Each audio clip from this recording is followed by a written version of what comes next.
Iki dijak buah pantes, dijak nang ndi Ning mall ning mall pantes. Lah nek Mbak Eni Iya, jak yasinan iki bae gitu. Ya ora apa-apa yasinan kan ya ndonga to. Oh iya. Aku gak apa-apa milih di Ima gak apa-apa. Ora santai nek ayune ayu Ima, bodine apik Ima tapi anget awakmu.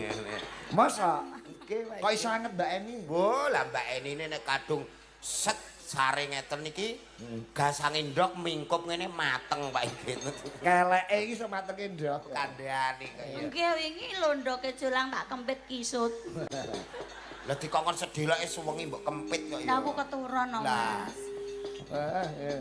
Coba dibawani diwiwiti saking Mbak Imas e. Nah, Wiwitane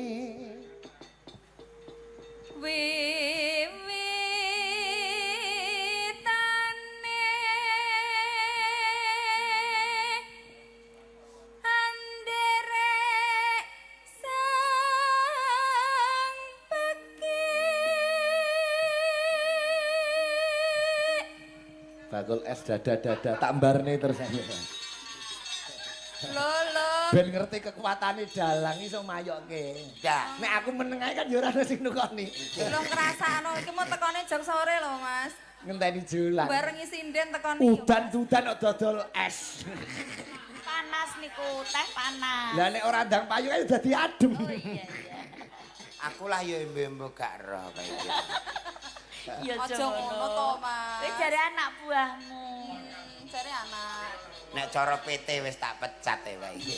Iya, nembang sik. Nembang sik, heeh. Aja kuwatir kok dituku julang kabeh. Anu mboten beto kesek Pak iki. Ora apa-apa, diutang sik.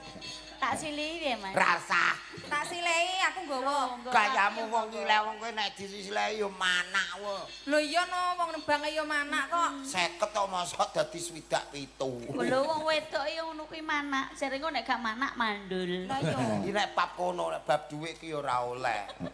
Terus ya, Ya, Mas. Mas. Priya.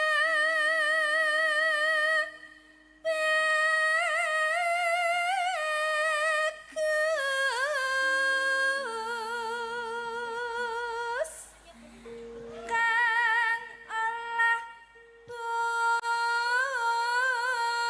budaya.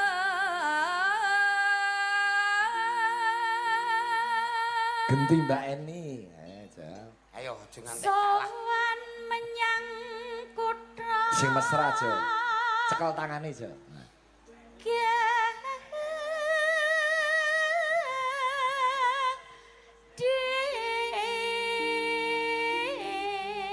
Ya serasi ngono kok. Serasi apa rasane kaya nyopir slender Pak iki. Slender mlindes ndasmu. Syukur. Kok nek ra nganggo ndas bingung lho. Ndas Yo ki golek ndas liyane. Oh iya, ndas iki apik nganggo iki. Perasane amban. Mrongose kaya umuk lho. Lek bedane apa merongos karo ganteng. Wong ganteng karo merongos nek umpama dadi bojone sing dienggo ya ora ndase kok. Ya apane? Terus dadi ini mbok apane to? Ya kudu disyukuri upama dadi jodohmu ya aja ndek bojo elek kaya kowe ya ana keuntungane. Ki Pak Git. Plese keuntungane apa? Lho nek wayah udan ngeten iki tani bareng-bareng ora oman traktor lah kula dikurepno ning kedokan wis dadi larian Pak iki. Kaya garu.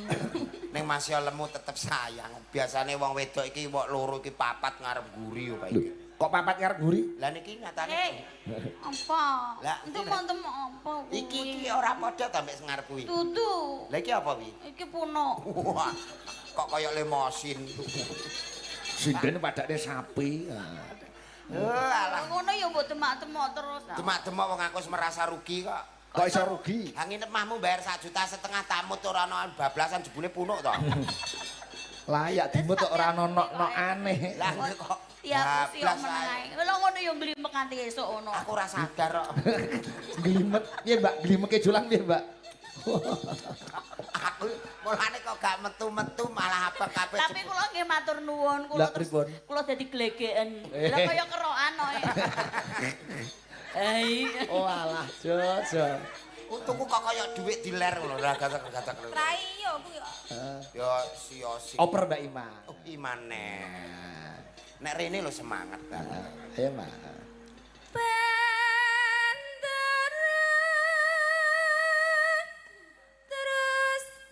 iki?